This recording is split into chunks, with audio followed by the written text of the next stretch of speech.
2 days after the shooting that left 2 innocent people dead at a gamers convention in Jacksonville, Florida, the same questions that we have each and every time come up. Who was this person and what warning signs were present?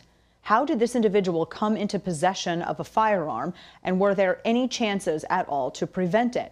Of course, though, not everyone in media is happy with the answers to those questions because they so often lead to the same conclusions.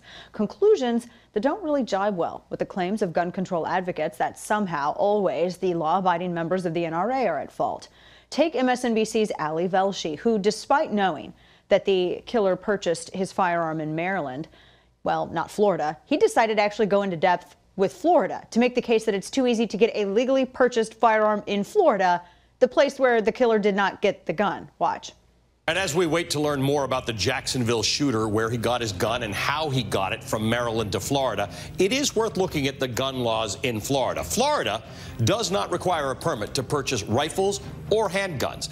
It does not require any firearm registration either, or any licensing for gun owners. To carry a rifle, no permit is needed whatsoever. Carrying a handgun, however, does require a permit, and that restriction is one of the few on gun owners in Florida. Other than the handgun carry permit requirement, there's a so-called red flag law that allows police to take guns away from those deemed as dangerous by their friends and family. If a gun is purchased in Florida, by the way, there's a 3-day waiting period on purchase, but this waiting period doesn't actually apply if you trade in a gun for a new one. And the only in Florida, only the state can enact any gun legislation. Local governments are not allowed to make their own laws on firearms. Any local government official that does try to do so, like posting signs prohibiting guns, risks removal from office and a $5,000 fine. 10 localities are now suing the state over that law. Here's what Governor Rick Scott, currently running for Florida Senator Bill Nelson's seat, had to say on Sunday night.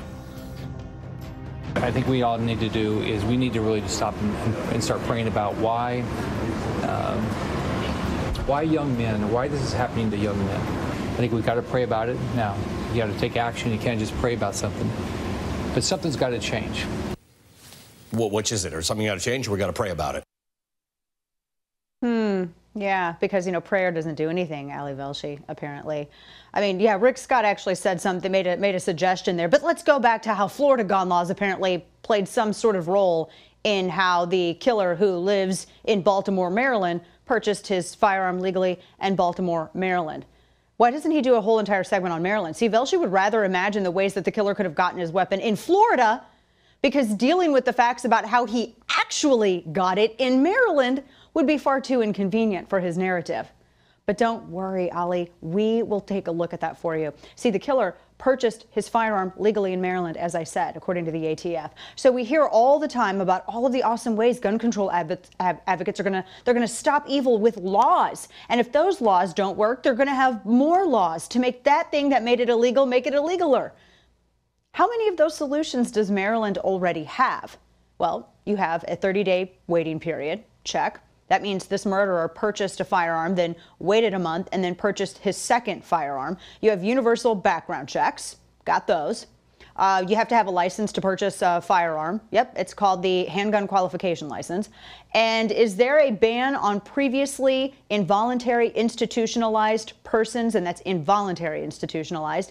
Yep, they got it. That's actually kind of redundant, USC 18, because that's already recognized by federal law. In fact, it's actually even listed when you're going and purchasing a firearm. You're asked. I mean, these are things that they ask you. And of course, Maryland would prevent any possibility of a gun owner from taking their firearm to Florida because there's no reciprocity between Florida and Maryland. The states do not recognize each other's permits. So no reciprocity with Florida. That's a check. And yet, this killer still got his firearm. I mean, that's correct, right, Ali? And you can't really claim that it's an anomaly as a result of no one trying to stop it.